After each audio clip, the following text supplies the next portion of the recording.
जय हिंद फ्रेंड्स, मैं बलराम सिंह आपसे दोस्तों का अपने इस YouTube channel ignite peak academy में हार्दिक स्वागत एवं अभिनंदन करता हूं। आशा करता हूं कि आप सभी स्वस्थ व आनंद होंगे।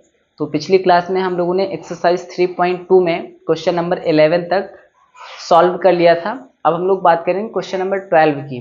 क्वेश्चन नंबर 12 है 3x minus y plus 7/11 plus 2 equal to 10। ये पहली इक्वेशन है और दूसरी इक्वेशन है 2y plus x plus 11/7 equal to 10। तो सबसे पहले जो आपकी इक्वेशन नंबर फर्स्ट है इसको सॉल्व करेंगे। तो लिखेंगे समीकरण एक से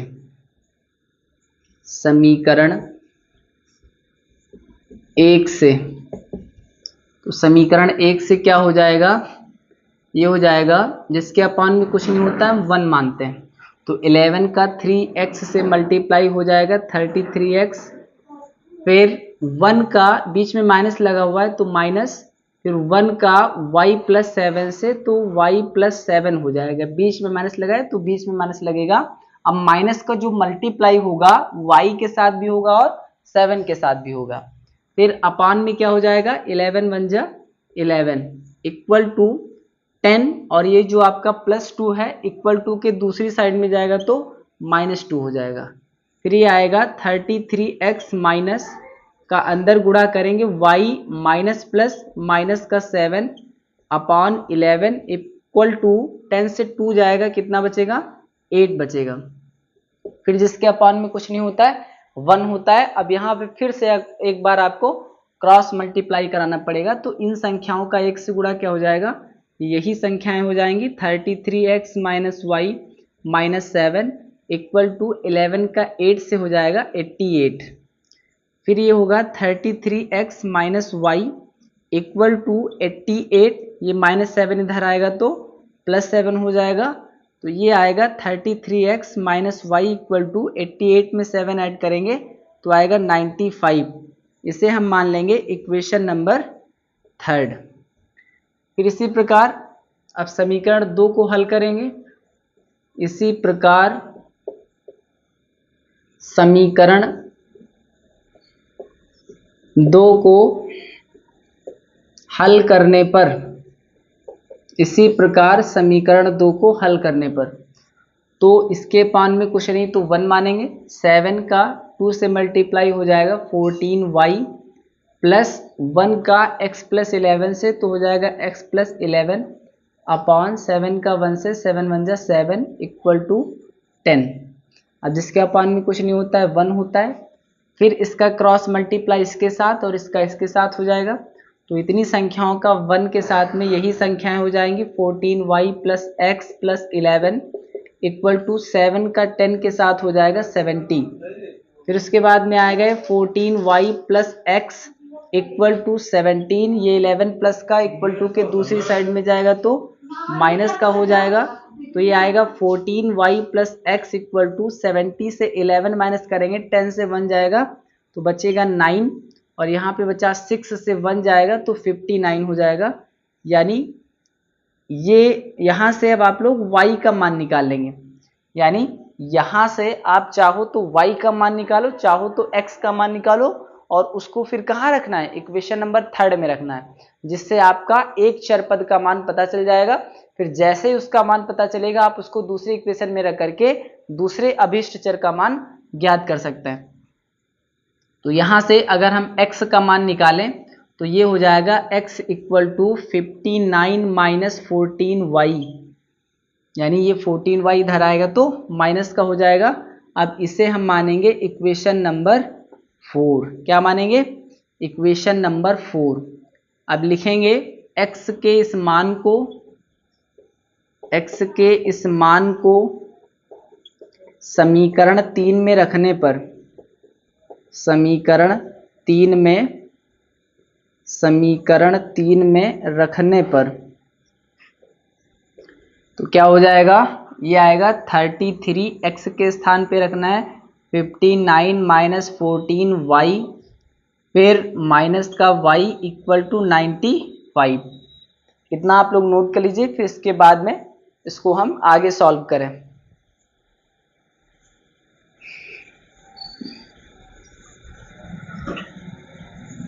फिर इसके बाद में क्या हो जाएगा, ये आएगा 33 का 59 के साथ मल्टीप्लाई करेंगे तो आएगा 59 और 33 का मल्टीप्लाई करना है, 3 9 जा 27, फिर कैरी बचेगा 2, 3 5 जा 15, 15 में 2 ऐड करेंगे 17, फिर यही संख्याएं आपकी हो जाएंगी। तो 7 7 7 14, 7 1 8 और एक 1 9 हो जाएगा, यह आएगा 1947। कितना आएगा, ये आएगा इसका मल्टीप्लाई 1947। इतना क्लियर। फिर उसके बाद में 33 का 14 के साथ में करना है, 33 का 14 के साथ में करना है तो ये आएगा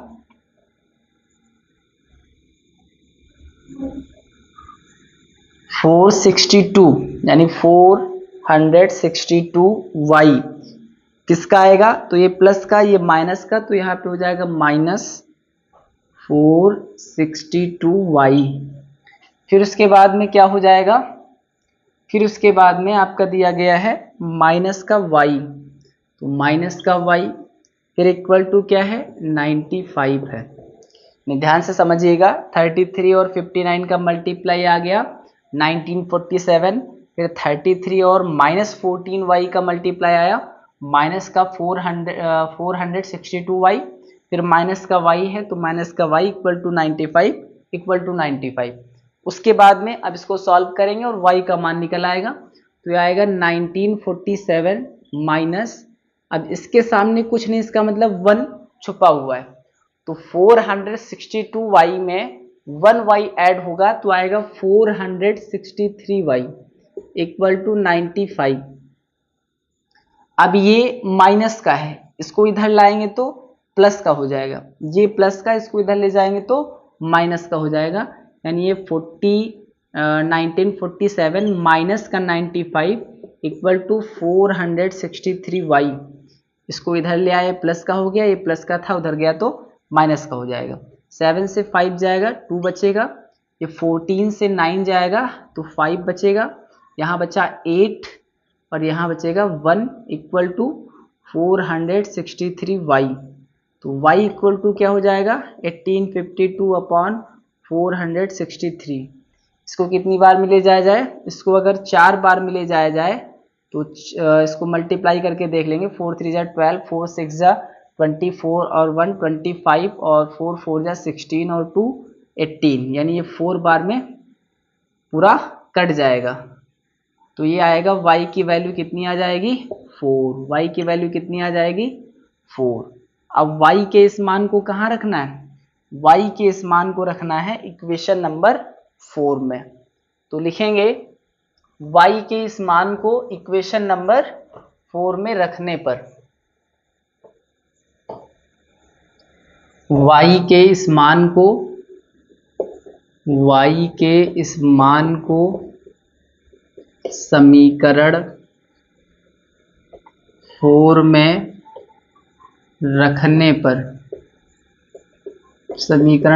रखने पर, तो क्या हो जाएगा x equal to 59 minus 4 into y के स्थान पे क्या रखना है 4 रखना है, तो आएगा x इक्वल टू 59 माइनस 14 4 जा 56, तो ये आएगा x इक्वल टू 59 से 56 जाएगा तो 3 आएगा, यानी x की वैल्यू निकल आई 3 और y की वैल्यू निकली 4। तो इस तरीके से इस क्वेश्चन में इसको हम लोगों ने सॉल्व किया और x और y का मान निकाल लिया, जिसमें x का मान आया 3 और y का मान आया 4। अब इसको आप लोग नोट कर सकते हैं। फिर इसके बाद में क्वेश्चन नंबर 13 को देखते हैं। क्वेश्चन नंबर 13 क्या कह रहा है,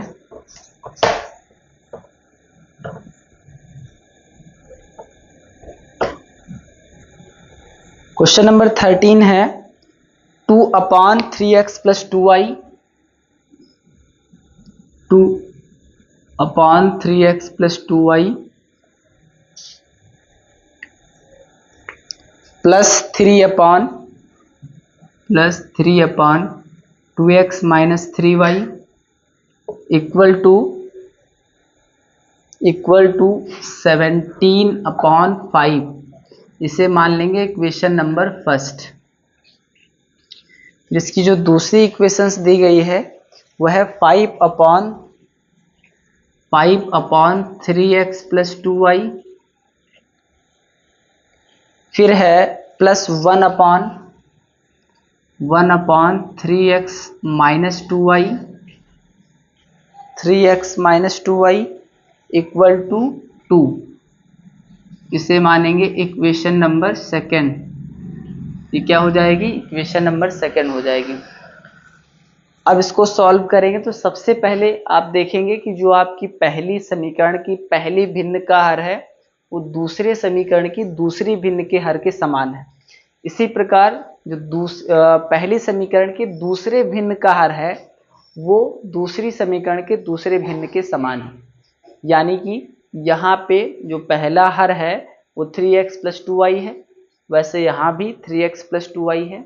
यहाँ पे 2x - 3y है, तो यहाँ भी 1 मिनट, यहाँ 3x - 2y है, यानी यहाँ पे भी क्या है?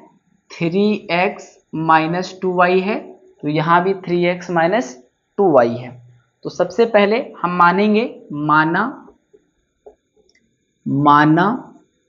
1/3x + 2y equal to u तथा 1/3x - 2y equal to v। यानी पहले हर को हमने क्या मान लिया? u मान लिया, दूसरे हर को मान लिया v। तो ये हो जाएगा, तो समीकरण 1 से ये हो जाएगा 2 × 1/3x + 2y, ये 2 1 कम 2, वही समीकरण लिखी हुई है, वही अंश और वही हर लिखा हुआ है, plus 3 × 1/3x - 2y equal to 17/5। इधर भी लिखेंगे इसी प्रकार समीकरण 2 से ये हो जाएगा 5 × 1/3x + 2y, ये 5 × 1 = 5/3x + 2y वैसे ही लिखा हुआ है, प्लस 1/3x - 2y। इसमें कुछ आपको मल्टीप्लाई करने की कोई आवश्यकता नहीं, क्योंकि ये ऐसे ही लिखा हुआ है, इसके इनटू में कोई संख्या नहीं, इक्वल टू 2। अब ये हो जाएगा 2, 1/3x + 2y को आपने क्या माना है? u, तो ये हो जाएगा 2u प्लस 3 लिखा हुआ है, तो 3, 1/3x - 2y को क्या माना है? ये माना है v, तो ये हो जाएगा 3v इक्वल टू 17/5। इसे हम मान लेंगे इक्वेशन नंबर 3। इतना क्लियर? फिर इसके बाद में हम इधर आएंगे तो ये हो जाएगा 5, 1/3x + 2y को क्या माना गया है? ये माना गया है u, प्लस 1/3x - 2y को क्या माना गया है? v equal to 2। इसे हम मानेंगे समीकरण नंबर 4। अब दोनों की कंपेयर करना है, तो यहाँ पे 2u है, यहाँ पे 5u है, यहाँ पे 3v है, यहाँ पे v है। यानी दोनों ही इक्वेशंस में एक चर पद का मान बराबर आना चाहिए, जिसका हम विलोपन करके दूसरे चर पद का मान निकाल लेंगे। तो अगर हम समीकरण 4 में गुणा कर दे 3 से, तो जो v का पद है वो बराबर हो जाएगा, यहाँ भी 3v हो जाएगा और यहाँ भी 3v पहले से ही है। अब देखेंगे दोनों में साइन प्लस का और यहाँ भी प्लस का है, तो क्या करेंगे? दोनों इक्वेशंस को घटाएंगे, क्योंकि घटाने पर जो आपका साइन होता है वो बदल जाता है, प्लस करने पर चिन्ह में कोई परिवर्तन नहीं होता है। तो यहाँ फिर आपको एक लाइन लिखनी पड़ेगी कि इसके बाद में इधर देखेंगे समीकरण 4 में 3 से गुणा कर समीकरण 3 से घटाने पर यानी समीकरण 4 में 3 से गुणा करेंगे, फिर जो आएगा उसको समीकरण 3 से क्या करेंगे, घटा देंगे। तो सबसे पहले समीकरण 4 में देखेंगे क्या आएगा, तो तीनों पक्षी 15u हो जाएगा, प्लस 3 का v से गुणा 3v हो जाएगा, बराबर 3 दूना 6 हो जाएगा। फिर समीकरण 3 क्या है, 2u है, फिर क्या है प्लस का 3v है, फिर क्या है बराबर 17/5 है। क्या करना है, तो लिखा आपने घटाना है, तो घटाने पर साइन में परिवर्तन हो जाता है। 15u से 2u जाएगा तो बचेगा 13u, ये आपका प्लस 3v और माइनस 3v कट जाएगा। फिर यहाँ पे आएगा 6 माइनस 17/5, जिसके अपान में कुछ नहीं होता उसके अपान में क्या होता है, 1 होता है। अब यहाँ पे हमको एलसीएम लेना है और एलसीएम लेने के बाद में इसको सॉल्व करके u का मान निकालना है। तो इसके बाद में इतना आप लोग नोट कर लीजिए, फिर हम इसको रफ करके आगे बताते हैं।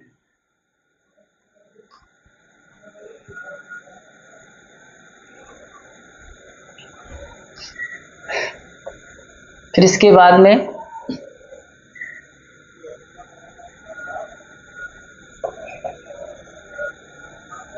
ये हो जाएगा 13u इक्वल टू 5 6 30, 1 का 70 से तो बीच में माइनस है तो 17, 1 का 17 से 17 और 5 1 जा ये 5 हो जाएगा। अब जिसके अपान में कुछ नहीं होता है हम 1 मानते हैं, फिर से आपको एक बार क्रॉस मल्टीप्लाई करना पड़ेगा, तो 5 का 13 से हो जाएगा 65u इक्वल टू ये आपका 30 से 17 माइनस होगा तो आएगा 13, यानी इसका इससे करवाएगा 75u आ गया, 30 से 17 माइनस होगा तो 13 आएगा, तो u इक्वल टू क्या हो जाएगा 13/65, 13 1 जा 13, 13 5 जा 65, तो u की वैल्यू क्या आएगी 1/5 आएगी, u की वैल्यू क्या आएगी 1/5 आएगी। इसी प्रकार अब जो u की वैल्यू निकली है इसको हम कहाँ रख दें, इसको हम इक्वेशन 4 में रख दें तो v का मान भी निकल आएगा। तो यहाँ पे लिखेंगे u के इस मान को समीकरण 4 में रखने पर, u के इस मान को समीकरण 4 में रखने पर, समीकरण 4 में रखने पर तो क्या हो जाएगा 5 है तो 5 ही रहेगा, u के स्थान पर क्या रखना है 1/5 हो जाएगा, प्लस का v है इक्वल टू 2 है, 5 से 5 कट जाएगा यानी 1 प्लस v इक्वल टू 2, तो v इक्वल टू 2 और ये प्लस का इधर जाएगा तो माइनस का, तो v इक्वल टू क्या आएगा 2 से 1 चला जाएगा 1 बचेगा, यानी u और v की वैल्यू निकल आई। अब u को आपने क्या माना था उसके साथ में कंपेयर करना है, v को आपने क्या माना था उसके साथ में कंपेयर करना है, और इस तरीके से आपका जो x और y का मान है वो निकल आएगा। तो लिखेंगे चूंकि u इक्वल टू था 1/3x प्लस 2y, ये u के इक्वल टू में था, तथा v इक्वल टू था 1/3x माइनस 2y। अब इसको रफ किए दे रहे हैं और इसके बराबर में अब आपको u और v के मान रखना है और उसको हल करना है, फिर इसके बाद में आपका जो x और y का अभीष्ट मान है वो निकल आएगा। तो देखेंगे इधर u का मान निकला है 1/5 बराबर 1/3x प्लस 2y, इसका तिर्यक गुणा कर देंगे तो आएगा 3x प्लस 2y बराबर 5 एकम 5, इसे हम मानेंगे समीकरण नंबर 5 मान लेंगे। इसे क्या मानेंगे समीकरण नंबर 5 मान लेंगे, क्योंकि इससे पहले आपने समीकरण 3 और 4 का मान u और v के पदों में मान लिया है।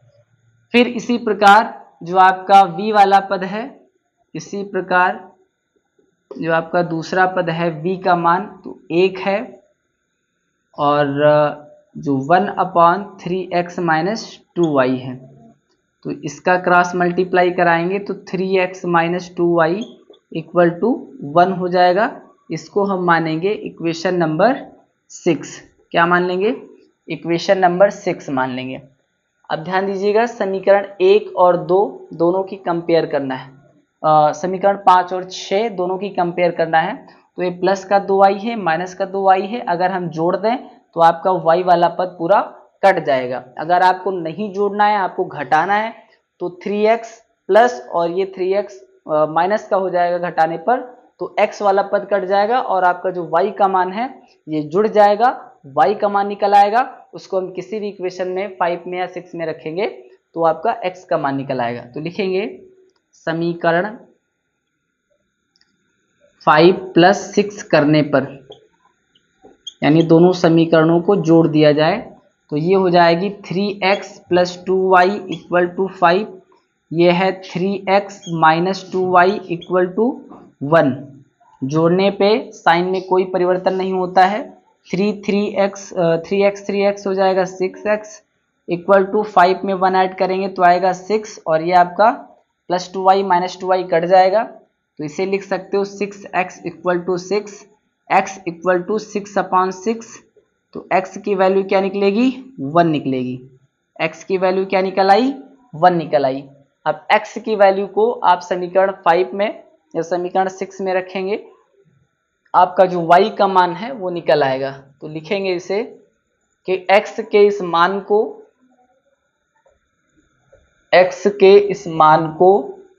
समीकरण 5 में रखने पर, x के इस मान को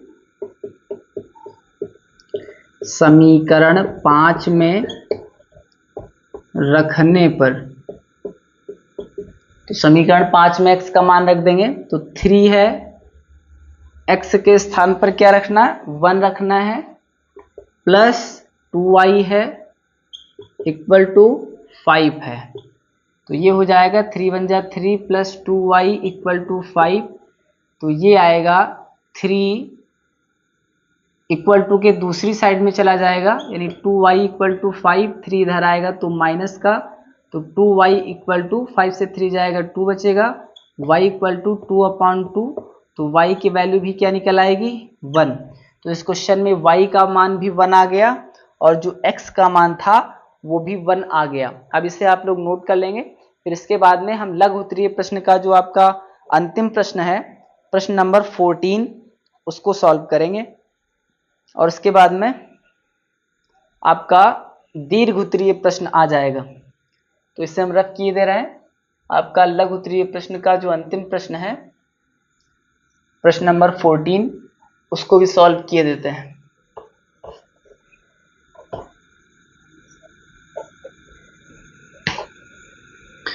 प्रश्न 14 है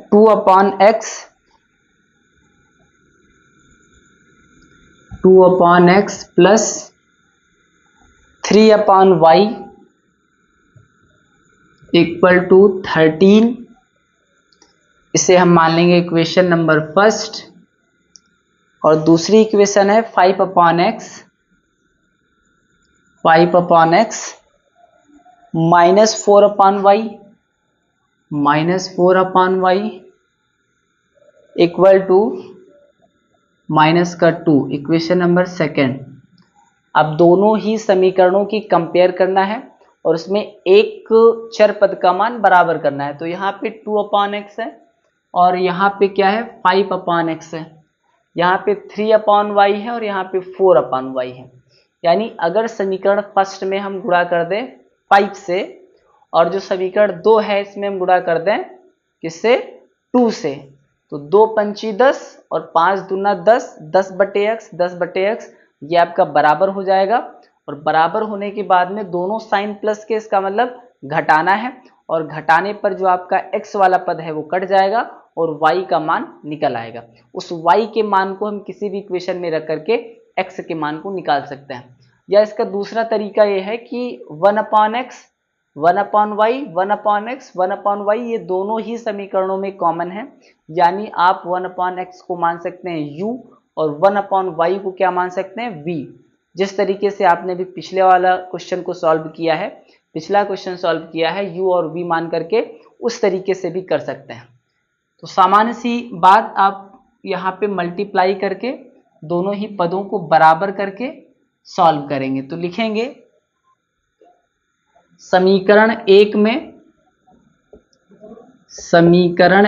में 5 से तथा समीकरण 2 में 2 से गुणा कर घटाने पर, गुणा करके घटाने पर, गुणा करके घटाने पर, तो इसमें हो जाएगा 5 का 2 से गुणा, 5 दूना 10/x प्लस 5 तियाँ 15/y बराबर 13×5 = 65।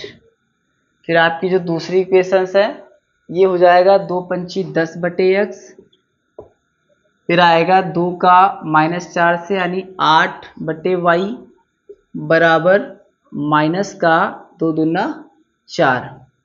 अब इसको क्या करना है, घटाना है। तो घटाने पर साइन में परिवर्तन हो जाता है, यानी माइनस प्लस हो जाएगा और जो प्लस था वो माइनस हो गया है, माइनस प्लस हो गया है। फिर ये जो आपका प्लस माइनस से कट जाएगा, इधर आएगा 15/y प्लस 8/y बराबर 65 और 4 कितना हो जाएगा, ये आएगा 69, क्योंकि अब आपको प्लस साइन देखना है। घटाने पर साइन जो माइनस था वो आपका प्लस हो गया है। फिर हर बराबर होता है तो उसको हम एक बार लिखते हैं, 15 8 हो जाएगा 23 बराबर 69, जिसके अपान में कुछ नहीं होता है, 1 होता है।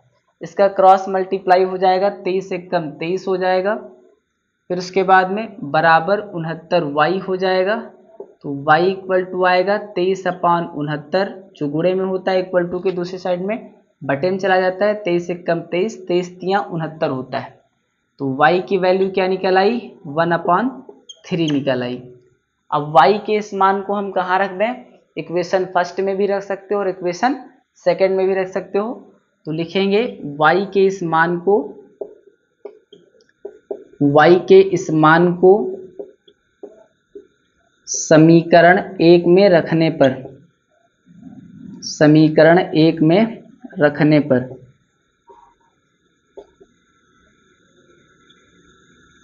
समीकरण 1 में रखने पर तो ये आएगा 2/x प्लस 3/y, y के स्थान पे क्या रखना है, 1/3 इक्वल टू 13। तो ये हो जाएगा 2/x प्लस ये 3 ऊपर चला जाएगा, तो 3 त्रिक का 9 बटे में 1 आएगा बराबर 13। अब बटे में जो 1 होता है उसको लिखते नहीं है, वो लिखा नहीं जाता, तो ये हो जाएगा 2/x बराबर 13 और ये इधर आ जाएगा 9, तो माइनस का 9, तो ये आएगा। अब इतना आप लोग रफ नोट कर लीजिए, फिर इसको हम रफ करके x का मान निकाल लेते हैं। एक लाइन में अब इसका आंसर आ जाएगा x का।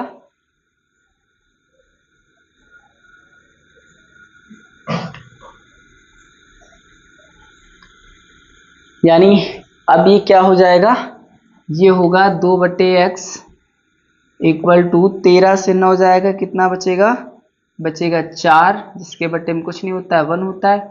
इसका क्रॉस मल्टीप्लाई, 2 × 2 बराबर 4x, तो x बराबर 2/4, 2 × 2, 2 दूना 4, तो x का मान क्या जाएगा, 1/2 आएगा। यानी y का मान निकला था 1/3 और जो x का मान आया है वो आया है 1/2। अब इसे आप लोग नोट कर सकते हैं। तो इस तरीके से आपका जो एक्सरसाइज 3.2 था उसका लघु उत्तरीय प्रश्न जो आपका क्वेश्चन नंबर 14 तक था उसको भी पूरी तरीके से सॉल्व कर लिया गया है। और इसके आगे की जो क्लासेस हैं, इसके आगे के जो क्वेश्चंस हैं दीर्घ उत्तरीय प्रश्न, वो आपकी अगली क्लास में होगी। तब तक के लिए पढ़ते रहिए। और एक बात, आप लोगों को घबराना नहीं है, पैनिक नहीं होना है पढ़ाई के लिए। और जो आपका ये मैथ है, जो लगभग सभी बच्चों की प्रॉब्लम है, जो ग्रामीण परिवेश के बच्चे हैं वो मैथ को लेकर के काफ़ी ज़्यादा चिंतित रहते हैं। सारी सब्जेक्टों में वो बेहतर करते हैं, लेकिन मैथ में उनके नंबर कम होने की वजह से जो उनका परसेंटेज आता है, जो उनका एवरेज परसेंटेज आता है, वो डाउन पड़ जाता है। तो अगर आप लोगों ने पूरा सेशन हमारे साथ में कर लिया तो आपको मैथ में अच्छे नंबर, बहुत ही अच्छे नंबर आएंगे। उसमें आपको बहुत ज़्यादा पैनिक होने की, घबराने की कोई ज़रूरत नहीं है। पढ़ते रहिए, बढ़ते रहिए। Thank you. जय हिंद, जय भारत।